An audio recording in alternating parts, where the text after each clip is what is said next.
Well, here we are. For the last three relevant Undersiders, I want to take a detour of sorts about their general disposition in relation to the Undersiders. I don't usually do this, but I think it's all good to know. Let's see. Imp very much settled into her role as an Undersider. However, I'd be remiss to mention that her addition and involvement in the group was heavily linked to Gru. Parian, I'd say, while she did join in part due to desperation and in part due to pragmatism, I'd say in her own way she eventually did come to terms with her role in the group. Granted, one can argue that she was more of a close associate rather than an actual member, but given her later actions and how the main members treated her, I personally would not say that. As for Foil, well, there are several factors as to why she joined the Undersiders, but for simplicity's sake, I'll state that the final nail was Parian, but there were other previous circumstances that led to that.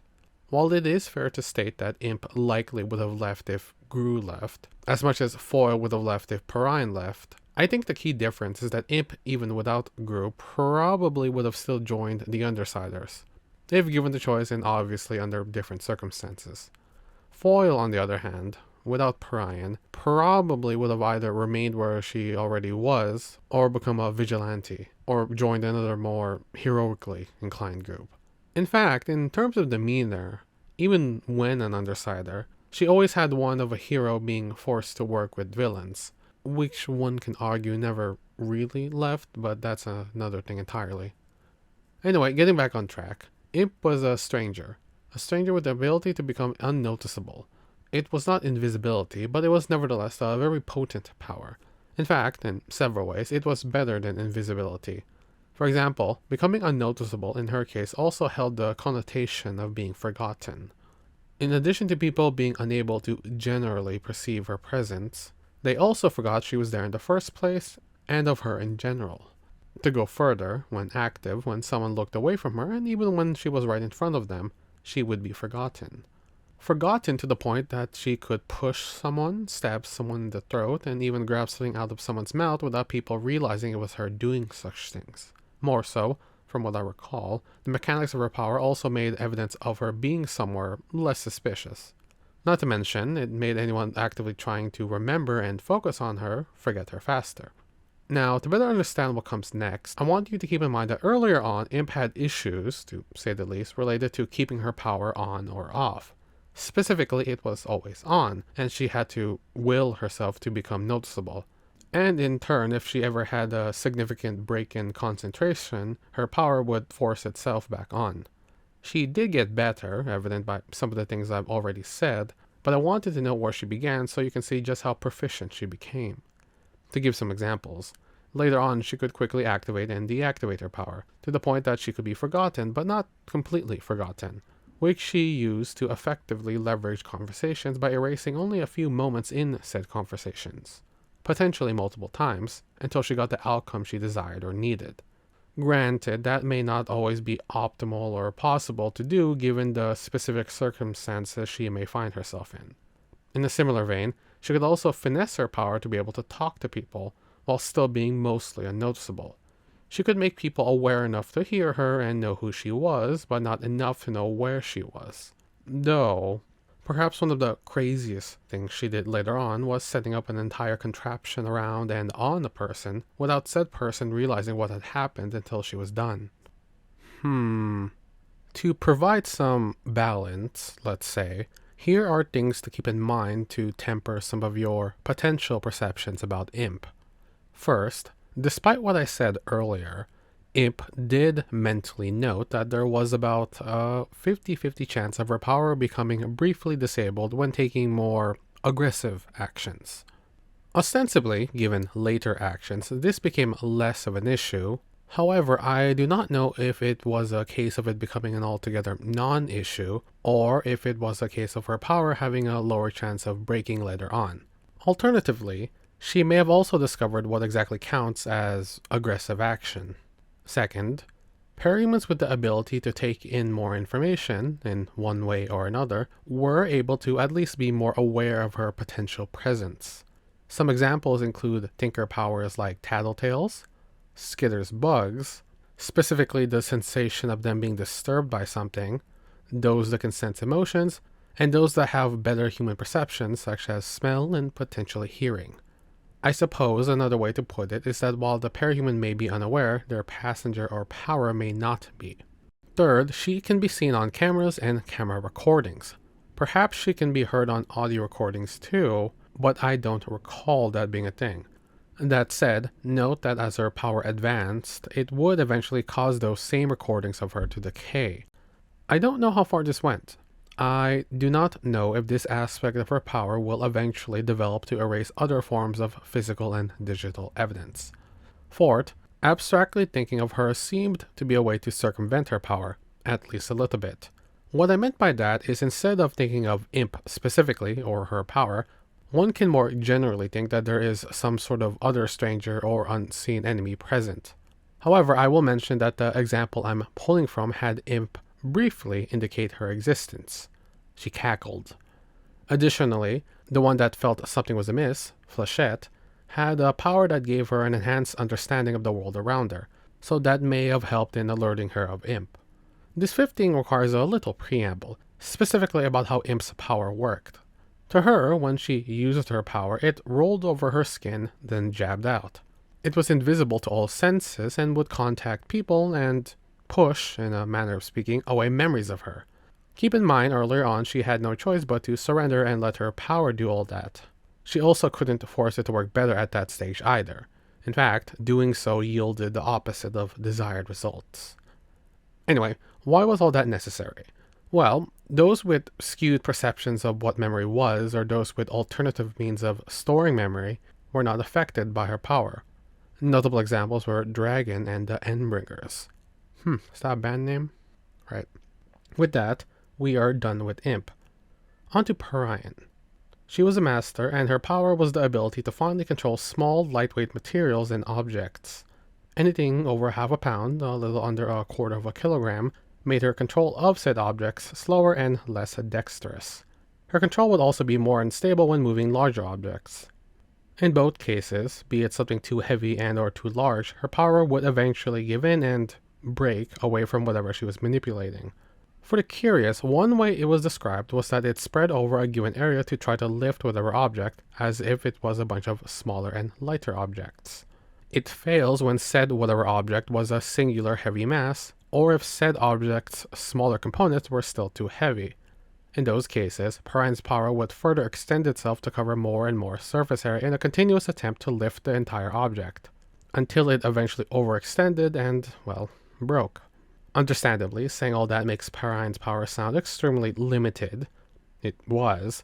A weight restriction of half an average loaf of bread was certainly something, but as you may have already guessed, said limitations did not necessarily make it useless, but it did make using it require more finesse and planning. An obvious thing to focus on was what she manipulated, not necessarily the weight, or even the size of whatever thing, but the material. Parian's power worked well with flexible materials. Even better if they were also porous materials. As such, for practical reasons and personal reasons, Parian tended to work with fabrics. Though, that said, the apt question to ask is why flexible and porous base materials synergized so well with her power in the first place, outside of them tending to be light. Well, a key aspect of Parian's power was how the telekinetic energy that came from it can also be used to saturate whatever medium she was using. That meant a few things, but the first I want to expand upon relates to what I said earlier about her power spreading itself to lift smaller components up something bigger. In the case of fabric, instead of lifting entire pieces as one collective whole, her power would function more optimally on a smaller scale and act upon the material, the threads that compose the given pieces of fabric. The energy would seep into and through the gaps of said threads.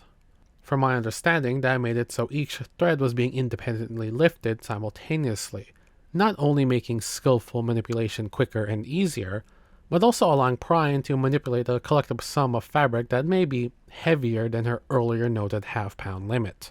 Now, while that's all well and good, Parian was still primarily using cloth, so how much did it really matter if she could manipulate a bunch of it? As it were, being saturated in telekinetic energy did not just make a given material easier to manipulate, it also changed its properties. Specifically, with sufficient built-up energy, said energy would become heavier, denser, making whatever it had seeped into more durable than it would have otherwise been. With this in mind, Parian would stitch together pieces of saturated material to create enclosed vessels. From there, she would pour energy into them to inflate them, to create constructs, golems, that while not the strongest or most durable, were still more than capable of tanking hits and hitting hard. Quite impressive, considering they were, made of cloth and such. Anyway, being made of cloth also made fixing them easy, given how relatively cheap and plentiful cloth was. Before continuing, note that Parian could not command her constructs the same way as Skitter and her bugs. She could not direct and forget them like Skitter could with her swarm.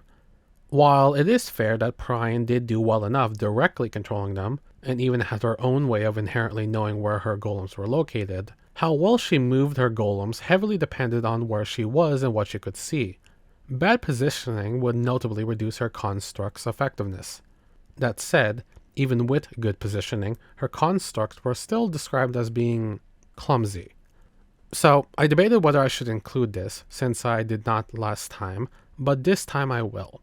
Okay, while cloth was very effective for what it was, in terms of more normally attainable materials, leather was the better medium. Constructs made from it were notably stronger and more controllable, less clumsy. There were probably a variety of reasons why she may have not used leather as often, such as availability, cost, and storage, but all that is not really the point.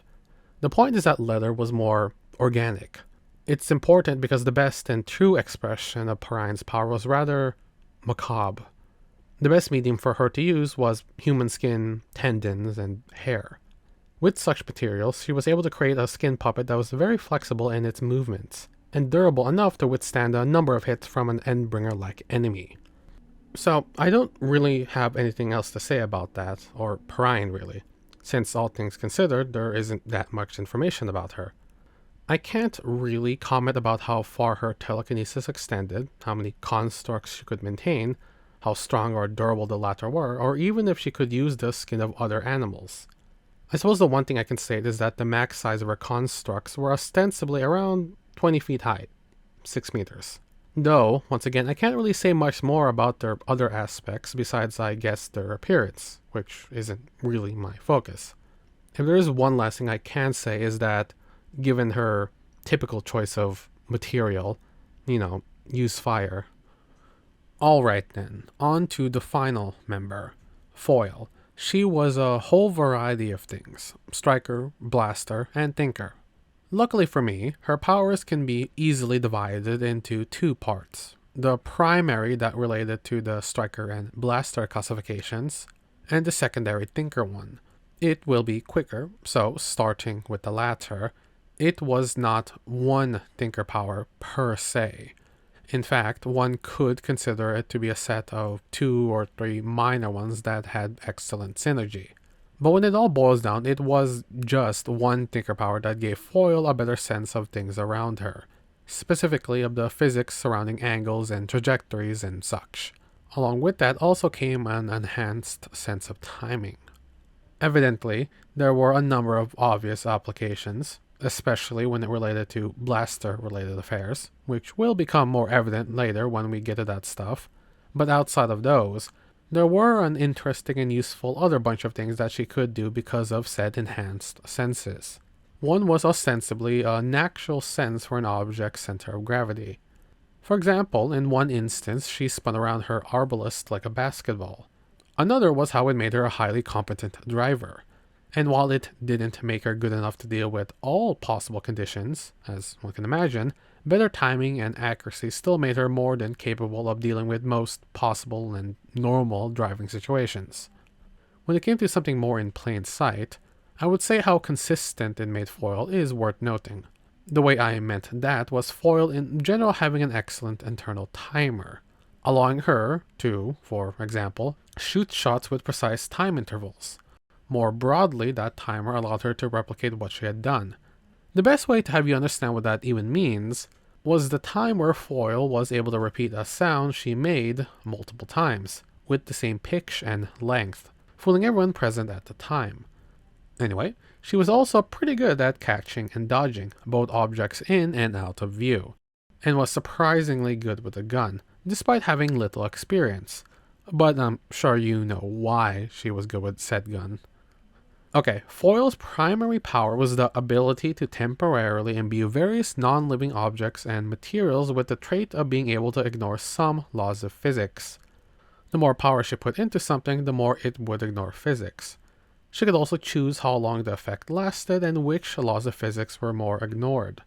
A prevalent way she tended to apply this was through projectiles. She would imbue crossbow bolts, arrowheads, and knives, among other things, to punch through quote-unquote virtually anything, with said anything covering a variety of things, such as force fields, various parahuman defensive powers, and even endbringers. Besides that, she would also make her projectiles travel faster and further by lessening the effects of gravity and air resistance on them. It goes without saying, but given past powers I've covered, this isn't just a case of Foil applying an aura to something and that being the end of it. The specific way her power worked was a bit more interesting than that. Using imbued projectiles as a basis, they did not simply get better at piercing things and such, at least in the normal way. When imbued, they would push quote-unquote everything out of the way. They would partially dematerialize and without fail reach every dimension and all realities that existed in the same space and time as Foil's. The way I understood it, her power would, let's say, tear open a path in her reality so whatever object she was using could travel cleanly in another. That said, the author has stated that Foil was not inadvertently hitting people or things on other Earths. So based on that and other bits of information, the realities and dimensions may refer more specifically to smaller pocket dimensions and layers of reality instead of alternate universes and such. Though fair, there isn't enough information to know for sure, so it could be equally possible that her passenger interfered in some way to ensure Foil didn't collateral something or someone in another Earth. It could also be a number of other things, but that's a conversation for another place. So, with the mechanics of her power in mind, another thing she would do was fuse objects together and into things. Given what I stated earlier, not only could she have a given object fully rematerialize into another object or person, her thinker power allowed her to precisely know how much to empower her projectiles so that they would materialize within the given target instead of completely blasting through. Additionally, the fusing itself was on a molecular level, so it wasn't an easy task to dislodge or separate things Foil put together. As such, she could do things such as fusing a chain to an arrow, then shooting that arrow into a wall, which provided her a very secure way to scale said wall. Granted, she would at times also put some of her power into her cleats, so that they could bite into the wall to help with the climb itself. Other than those types of uses, the fusing was a good way to secure and disable her foes too. There were quite a few examples, but I have two notable ones. One was having her darts rematerialize in someone's shoes and in the floor under their shoes, causing them to be stuck in place or trip. Another, using the same principle, was having her crossbow bolt fuse into someone's bone and into the wall behind them, pinning them. You get the gist of things. Okay, while this section will have vulnerabilities, it is more accurate to call it a variety of power interactions. I'll keep things general at first, but to be thorough, I may need to be more specific. Right. While Foil's primary power can disrupt a variety of powers, many defensive in nature as stated earlier, some not, there are abilities that can subvert her power despite its mechanics. Perhaps sensibly so, abilities that relate to space-time can be problematic for her. For example, her projectiles can be diverted via teleportation or distorted space. For the latter case in particular, if she tried to apply her thinker power to heavily distorted space, she would become disoriented, and if she forced it, she would potentially experience seizures. There are a few specific parahumans I want to mention. First is Grey Boy. Foil's power can potentially disrupt his time bubbles, and did disrupt how his body constantly looped. However, if she was specifically within one of Grey Boy's time bubbles, she could not use her power to break out of it. Second is Numberman. His own thinker power was able to counter Foil's. Third, related to what I said about Grey Boy, Foil can also disrupt Clock Blocker's time stop. Finally, we have March. I don't really want to get into it, but in short, she and Foil were part of a cluster trigger, and as such both manifested similar abilities. As it were, the charging powers they both had cancelled each other out, and I'll leave it at that. Well, getting these videos done took way too long. It's mostly my fault, but it is what it is. While there was other parahumans I could have included, these were the later members I found to be the most relevant. Which, in hindsight, is a little funny considering the parahumans I ended up including in the fault line video, but once again, it is what it is. You know, while a part of me still wishes all of this was one video, I do think it was for the best, for a few reasons, but mostly for my throat and for my sanity. Lovely, onto the icon talk. As you can see, the original icon I made for Foil was extremely simplistic. It was also much more direct in implying Foil since, you know, I tried to make a fencing Foil. The new one took more inspiration from more aspects of Foil. Mostly her costume and weaponry, but a little from her power too, as indicated by the dartboard. But I do admit that the dartboard could mean any number of things that aren't her power, but yeah, I like it. As for Parian, I took the same general concept, but expanded it just a little bit, or I guess I refined it slightly. I also changed up the colors to something I found to be a bit more appealing too. I'll let you decide why I added the extra threads. I want to say it should be obvious, but maybe it isn't. It's not that complicated, by the way. There's only really one thing I may change about this, and honestly, I probably won't because, it's there, I guess. And you could probably tell what it is. It kind of sticks out. Anyway, for Imp's icon, evidently the redone version is less goofy and has a little bit more going on. That said, while I once again could have maybe shaded it, to once again reference my skills, that was kind of out of the question, again. So I just added some subtle marks onto the mask to break things up a bit. I like it. It's simple, but not as simple as the original. So, for videos, if all went to plan, I should have one more ready. If you watched the last video, you already know what it is and what said plan is. I could say it in the next video, but I'll say it here. After the next video, I will once again probably take a while to get started on something new. There are like 3 to 6 more personal things I really should get done, or need to get done. And while I do really like making these videos, they heavily distract me from doing things that are probably much more beneficial to my life. I really can't justify spending so much time on these videos, and them being personally gratifying only goes so far. Anyway, maybe I'll stream random things in between stuff for the fun of it, maybe I won't. Regardless, once again, if you are still here, do what you will. Goodbye.